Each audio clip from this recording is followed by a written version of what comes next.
Você já tomou um choque elétrico?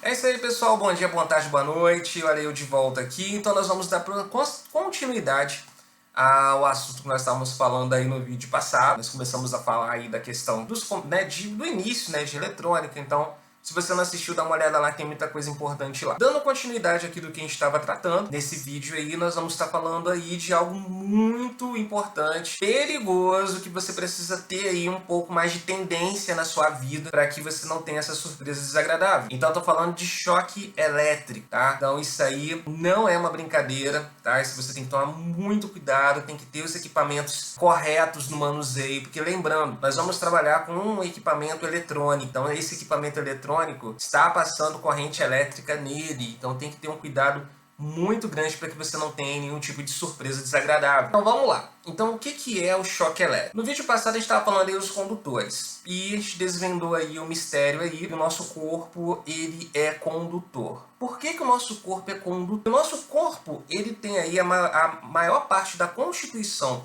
do nosso corpo é água, e água é condutor elétrico também. Então, por isso que a água que está contida no nosso corpo nos transforma em um condutor de energia. Só que a gente não foi preparado, o nosso projeto não foi direcionado para a gente poder fazer parte de um circuito elétrico. Então, o nosso corpo não suporta, obviamente, determinadas tensões elétricas. Então, o que pode acontecer, tá, pessoal? Uma pessoa aí que recebe, por exemplo, uma carga, um choque elétrico muito grande. Primeiramente, pessoal, é queimadura. Então, o local que você vai estar recebendo essa descarga, você vai estar ocasionando aí uma queimadura pela questão aí do efeito Joule. Mas não sei se você já ouviu falar lá no colégio do efeito Joule, que é a transformação de energia em calor. Então, o que vai acontecer? E essa queimadura, ela pode ser uma queimadura de primeiro, segundo ou terceiro grau, dependendo aí da gravidade. A queimadura de primeiro grau é aquela queimadura que fica aquele vermelhinho na pele e acaba a pele ficando um pouco mais sensível. Quando a queimadura já tem uma bolha, ela já é uma queimadura de segundo grau. E a queimadura de terceiro grau é quando não é bolha, meu amigo, é ferida. Então vai estar abrindo aí uma ferida, né? Uma coisa bem desagradável mesmo aí no seu corpo, tá? Outra coisa aí que é importante você ficar sabendo é o seguinte: dependendo aí, ainda mais se for uma alta tensão, por que o pessoal fala que a pessoa fica agarrada, literalmente? Porque quando acontece o choque elétrico, o seu sistema nervoso, ele como se fosse trava.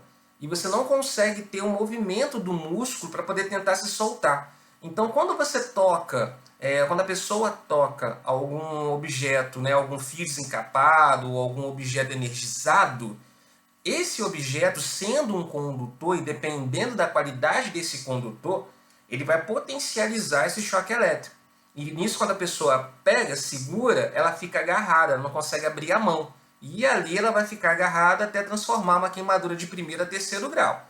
Fora isso, quando você passa do nível de queimadura, é quando você começa a pegar fogo, literalmente. Obviamente eu não vou mostrar isso para vocês aqui, mas a pessoa ela começa a pegar fogo, né? Então é algo assim muito perigoso, tá? Então você vai precisar de ter cuidado muito grande quando você for dar manutenção, principalmente em PC, tá? Que ali no PC, quando você for trabalhar com a fonte de alimentação, às vezes a manutenção ela é necessária ser feita com a fonte ligada. Então você tem que ter esse tipo aí de discernimento para você poder mexer e não tomar aquele chocaço, né? Então o que vai acontecer? Esse choque elétrico, tá? Ele vai causar essa queimadura, como eu falei para vocês, no local que você teve contato. Só que o que vai acontecer? Você vai ter uma segunda queimadura, que é chamada queimadura de saída. Então vamos supor que, vamos lá, tá doidão.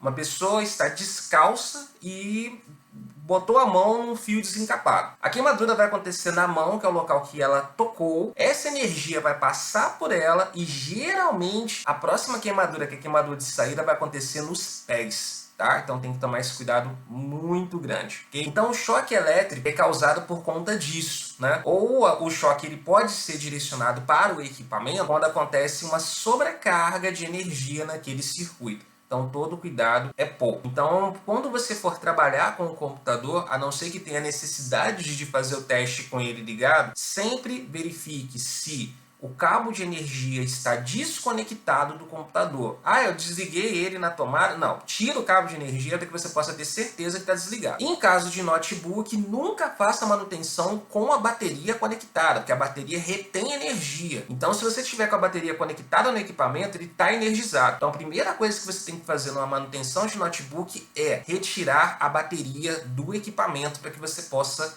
desmontá-lo. Nós vamos ter aí dois tipos de corrente elétrica, já que a gente está falando aí de energia, de circuito, né? Nós vamos ter a corrente elétrica que vai estar dentro do equipamento e a corrente elétrica que vai estar fora do equipamento. Como assim? Nós vamos ter o que nós chamamos aí de corrente alternada e corrente contínua. A corrente alternada é aquela corrente de 110 ou 220 volts que está na tomada. É essa que você toma choque que eu estava explicando, tá? Então, toda a corrente elétrica que está vindo de uma tomada, ela vai ter aí, né, essa tensão de 110 a 220 volts. Em indústrias, ainda mais indústrias multinacionais, vão ter pontos aí de 330. Então é uma loucura, tem que ter esse cuidado mesmo. Mas na casa da gente é 110 ou 220. Isso é a corrente alternada. Por outro lado, os computadores vão precisar de corrente contínua. A corrente contínua é uma corrente de 5, 3.3 ou 12 volts. A diferença básica entre corrente contínua e corrente alternada é: a corrente alternada ela pode variar esses valores. Então você pode, por exemplo, numa corrente de 110, ter um pico, por exemplo, para 127 volts. Ou ter aí, na verdade, uma decaída também, por exemplo, para 103 volts. Então é um valor que não é exato, ele vai ficar variando. A corrente contínua é um tipo de corrente elétrica que, entre aspas, não vai ter variação. Por que eu falei que não vai ter variação entre aspas? Porque a variação da corrente contínua ela é mínima, é de 0,0000 alguma coisa, tá? Então nós falamos que a corrente contínua ela não tem variação. E é essa jogada. A fonte de energia do computador ou a bateria do notebook, ele vai transformar a corrente alternada que está chegando da tomada em corrente contínua. Por quê? Qualquer variação de energia que essa placa-mãe, tanto do computador quanto do notebook, ou qualquer dispositivo conectado a ela, qualquer variação que aconteça é passível desse equipamento que recebeu essa variação queimar. É por isso que computadores e notebooks têm uma tendência, por exemplo, está funcionando e do nada parar. Ah, queimou, nossa, mas queimou do nada. Foi uma leve variação de energia que pode ter acontecido e fez com que esse computador queime. Então presta atenção no seguinte, tá, ô bonitão? Para de ficar ligando esse notebook sem bateria. Muita gente costuma fazer isso. Então o que você está fazendo? Você está tirando talvez a única camada de proteção de tensão elétrica que o seu notebook tem e está conectando ele num ponto onde vai ter muita variação de energia. Então é aquela questão, você está usando hoje, mas daqui a 30 minutos esse negócio vai parar de funcionar, então se liga. Então a ideia, né, o conceito da corrente elétrica, nós vamos trabalhar sempre com essas duas. E nos próximos vídeos nós vamos falar um pouco mais sobre a questão aí dessa corrente alternada e da corrente contínua. Outra coisa importante que você deve levar em consideração é a tensão elétrica. O que é a tensão elétrica ou DDP, diferencial de potência? A tensão elétrica é exatamente a potência que esse circuito vai ter. Então você vai perceber que no seu computador vão ter, por exemplo, pontos de conexão de energia que você vai ter, por exemplo, uma conexão de 12 volts e uma conexão de 5 volts direcionado para um equipamento. A diferença, a DDP ou a tensão elétrica é exatamente a soma dessa potência aí, desse valor de tensão elétrica para esse ponto. Então se você tem aí um ponto, por exemplo, de corrente contínua no seu computador de 12 volts, e nesse mesmo equipamento você tem mais um cabinho de 5 volts conectados lá, como que você vai calcular essa tensão elétrica? É só você somar. Você vai pegar esses 12 volts, vai somar com 5, e aí você vai ter o resultado. Ou seja, a tensão elétrica daquele ponto é de 17 volts.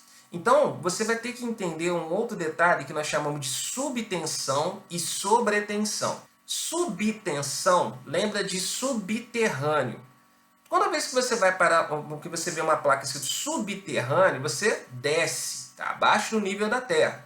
Então a subtensão é qualquer valor que esteja abaixo do valor de tensão daquele equipamento que ele necessita. Então o que é uma subtensão? Por exemplo, eu tenho um dispositivo de 17 volts, mas está chegando 15 para ele, ou seja, está baixo. Isso é uma subtensão.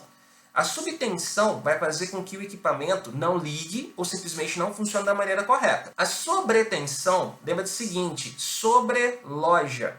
Toda vez que você vê uma plaquinha sobreloja, você tem uma escada que você vai subir. Então, sobre quer dizer acima. Sobretensão quer dizer que está acima da tensão necessária. Vamos ao exemplo. Um ponto de 17 volts está chegando 22, está chegando mais. Isso é uma sobretensão.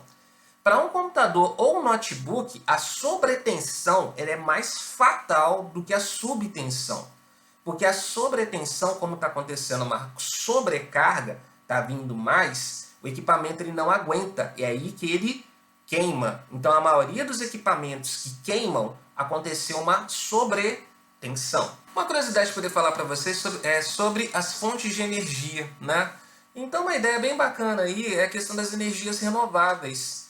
Então, a energia elétrica que chega para a gente, aqui na loja, na escola, na casa, ela vem de hidroelétricas, né? Ela depende aí de reservatórios de água para poder ser gerado a energia. Por isso que quando a gente fala que não está tendo chuva e o reservatório fica baixo, você vê as notícias aí falando que a energia elétrica vai ficar mais cara. Mas algo interessante que eu vou deixar para você pesquisar de energia renovável que pode ser colocado, por exemplo, na sua casa, é a energia solar. O custo, né, do painel solar, eu vou deixar para que vocês possam pesquisar, obviamente é um custo um pouco mais elevado. Mas a questão do benefício, além de ser uma energia ecologicamente bacana, ela gera também uma economia absurda, né, para que você possa aí utilizar em casa. Então a energia solar ela pode ser direcionada inclusive para faculdades, hospitais, né? Então muita gente aí está falando do tal de TI verde. O que é TI verde? Né? São as tecnologias utilizando algo que está conivente, né? Que está aí alinhado com as políticas ecológicas também. Então na nossa área você tem que tomar cuidado com aquilo que a gente fala de descarte.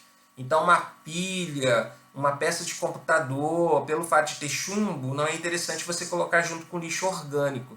Então é interessante a gente dar uma olhada aí, eu vou deixar para que vocês possam fazer essa pesquisa também e a gente debater sobre energia solar. Então dá uma olhadinha aí no custo da instalação dos painéis e aquilo que você vai ter de economia na sua conta de luz. Você vai tomar um susto muito grande. E a minha dica para a gente poder terminar, tá? Sempre faça o seguinte, tá, pessoal? Para você poder manter aí o seu equipamento, ter um tempo de vida bacana, não está utilizando, tira da tomada, tá? Porque como eu falei lá no início, qualquer oscilação de energia pode queimar o seu equipamento. E às vezes essa oscilação pode acontecer de madrugada quando você está dormindo e você não vai ver. E quando chegar de manhã e você ligar o seu computador, você vai tomar um susto muito desagradável que ele não vai ligar. Então, se você não está utilizando, retira da tomada, só não desliga no botão power não. Tira da tomada. Você vai estar protegendo o seu computador sobre oscilações de energia e também, algo que os seus pais vão gostar muito, vocês vão começar a economizar mais na sua conta de energia também. Beleza? Então, o nosso questionário de hoje é esse aqui.